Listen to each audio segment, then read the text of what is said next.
或聪明的愚人。莎士比亚谦逊是最高的克己功夫。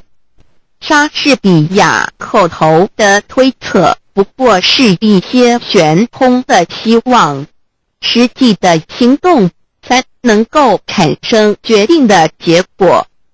莎士比亚爱情，它会随着全身的血液，像思想一般迅速通过了五官四肢，使每一个器官发挥双倍的效能。它使眼睛增加一重明亮，恋人眼中的光芒可以使猛鹰炫目，恋人的耳朵听得出最为细的声音，任何鬼祟的奸谋都逃不过他的知觉。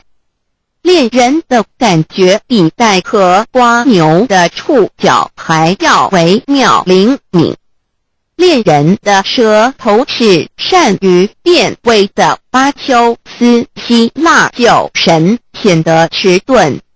莎士比亚一个面具套不下所有人的脸。莎士比亚，你自己和你所有的一切，倘不拿出来贡献于人世，仅仅一个人独善其身，那实在是一种浪费。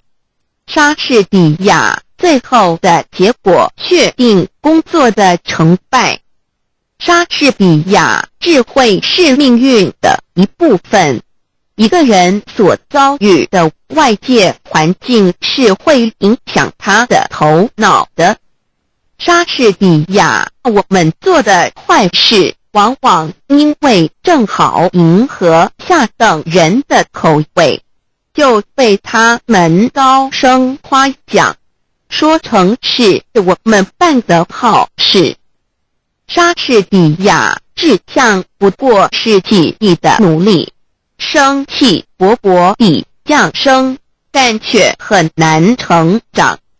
莎士比亚，我们的身体就像一座园圃，我们的意志是这园圃的园丁。莎士比亚出门看天气，上是问行情。莎士比亚春光不自流，莫怪东风恶。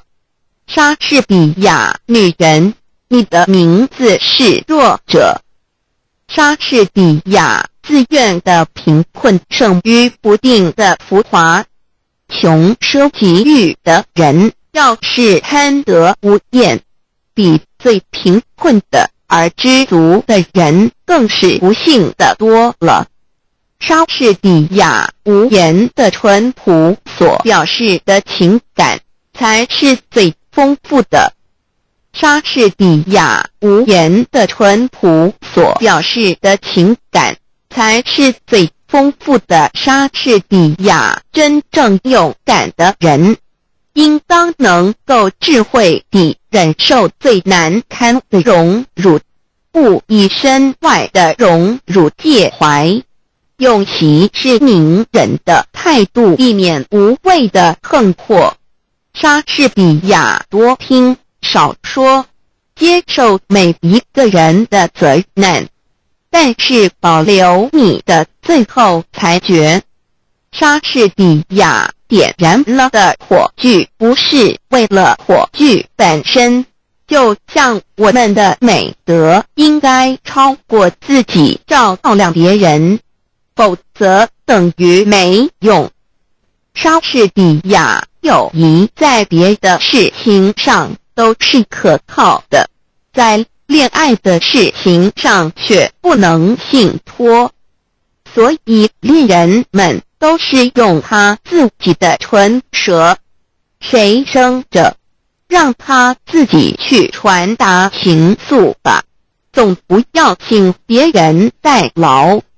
因为美貌是一个女巫，在她的魔力之下，忠诚是会在热情里溶解的。莎士比亚世间的任何事物，追求时候的兴致总要比享用时候的兴致浓烈。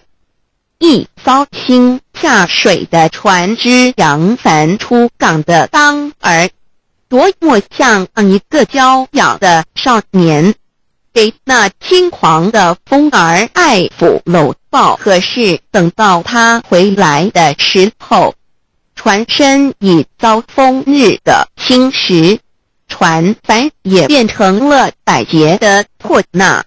他有多么像一个落魄的浪子，给那轻狂的风儿肆意欺凌。莎士比亚真理是永远蒙蔽不了的。莎士比亚一个本领超群的人，必须在一群劲敌之前，才能够显出他的不同凡俗的身手。莎士比亚品性是一个人的内在，名誉是一个的外貌。莎士比亚世界上有一种人，他们的脸上装出一副心如止水的神气，不以表示他们的冷静，好让人家称赞他们一生智慧深沉，思想渊博。他们的神气之间，好像说，我的说话都是轮音天语，我要是一张开嘴唇来，不许有一头狗乱叫我看透这一种人。他们只是因为不说话，博得了智慧的名声。可是我可以确定说一句，要是他们说起话来，听见的人，谁都会骂他们是傻瓜的。莎士比亚每一个被束缚的奴隶都可以凭着他自己的手挣脱他的锁链。莎士比